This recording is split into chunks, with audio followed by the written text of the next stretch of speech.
Guys, hulaan nyo na saan ako ngayon. And anong oras na. So, it's 2:36. Tingnan nyo. Tingnan nyo ba? Nandito kami ngayon sa Marikina Complex para mag-jogging. Yes! Tayo sa pinakamalaki. Naan? Para Sige. tayo. So, nandito daw kami sa pinakamalaki. Parang Vermosa look lang din siya. Parang takbo na. Guys!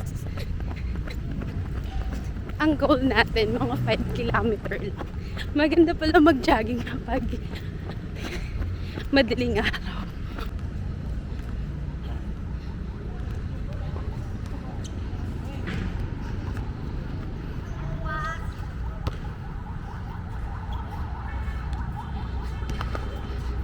Pagod na agad ako. Aayusin ko yung hair ko. Iniwan na ako ng pinsan ko. Kailangan mahabol ko siya. Wait. Kailangan kong huminto para ayusin yung hair.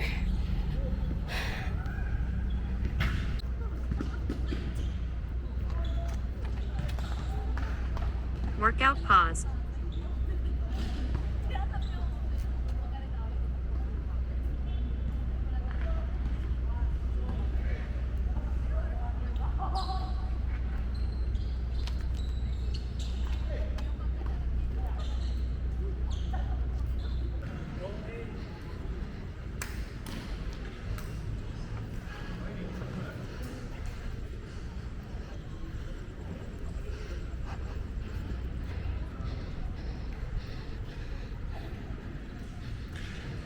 Grabe, 2:40 AM na.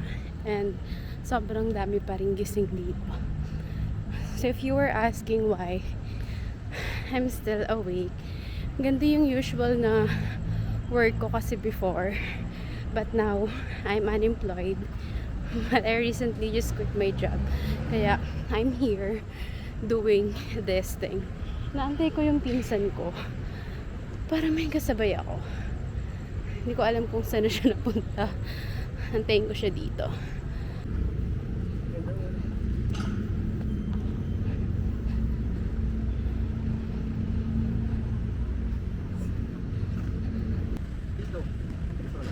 Wag ka umupo. Ganito ka, tapos i-ano-ano mo yung ano mo. Patong mo na lang dito yung ano mo dapat. Tennis? Parang badminton lang din. Mga sakit? Kasi basta pag mag-workout ka, make sure mo mag-stretching ka muna. We?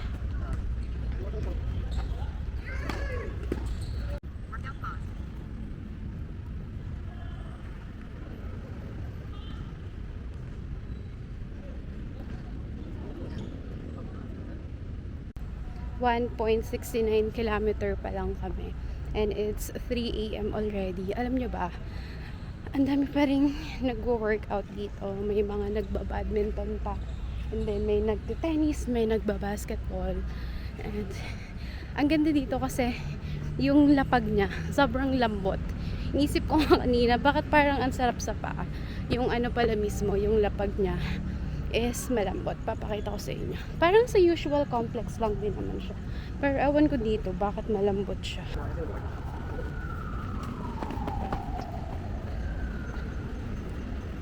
Silipin lang natin.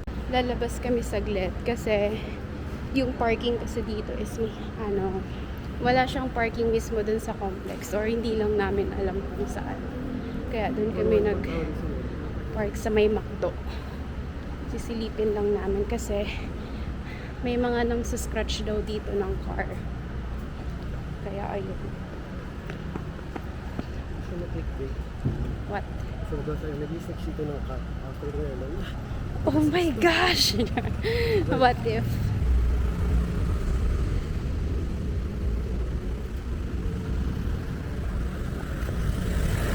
We're here na. So far, wala namang scratch yung car.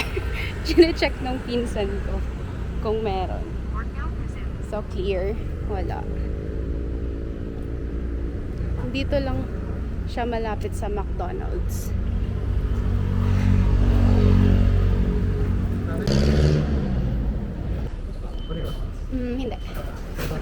Sige. Bibili ka ng fries. Yes guys, you heard it right. Nandito kami sa McDo. Wala pang 2 kilometer yung takbo.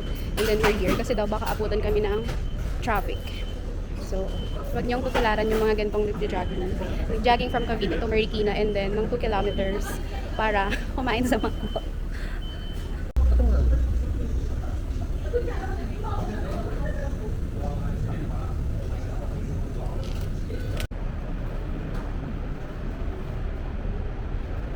Picture.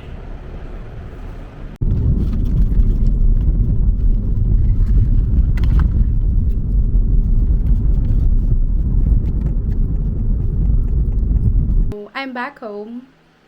So, kanina, umalis kami dito 1:45 a.m. and right now, it's 4:19 a.m. So, mga 30 minutes ata kami nag-stay sa Marikina para mag-jogging. At daya nung pinsan ko, dapat, babalik lang kami dun sa car para tingnan kung may scratch yung car. Kasi, walang maayos na parking doon. So, nag-park kami dun sa may McDo. Tapos, medyo maraming tambay. And, may mga nang sa scratch daw doon ng car. So, ending, hindi na kami bumalik. Bumili na lang siya sa McDo. And yung fries, naubos ko na kanina. And then, I have here food pa. Yes! So, for those who's wondering, bakit hindi ako pumapayat, even though I'm very active, I do exercise. Because after exercising, kumakain din talaga ako. So, by the way, magpapahinga lang ako saglit. Then, maliligo. And then, baka mag-edit na lang ako ng vlog. Since hindi pa naman ako masyadong inaantok. So, that's my life right now. Since I recently quit my job, my corporate job, and now I'm waiting for a freelance job. And yung body clock ko is hindi pa nakakapag-adjust. So, yun lang. Later, I have event. Bukas pa ata yun. Nalilito na ako sa date.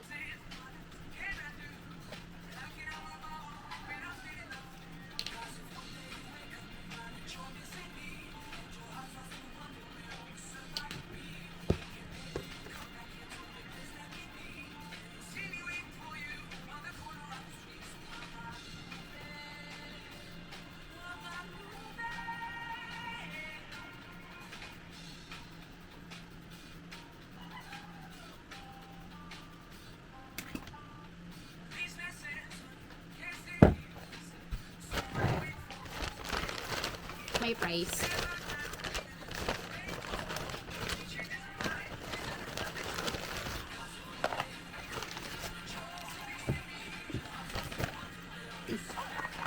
Ano pa yung laman? Oh? That's it. You're just like a little child. Nanonood ako ng K-drama. Pero, yung audio niya, English. Wala lang. Tip ko lang. My goodness, Kuya. It turns out you're something of an By the indoor way, player. Mother, Mother, what? She 5:33. interrupts me every time I open my mouth. So, What, baka are you mamaya upset you didn't take her side even more? can we please not do this right now? Please. Your I'm mother has practicing some nerve to myself speak to me na that way. Too precious for mag-break. housework. She almost Bago said that to kumain. get back at me. I was against it in the first place. Mother, please! What? You know, Mother, you say I'm an indoor plant. That's exactly what I am. Hey!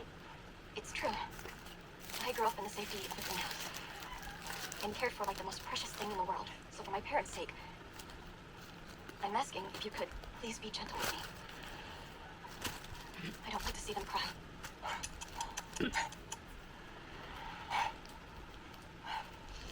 Ang hirap kumain.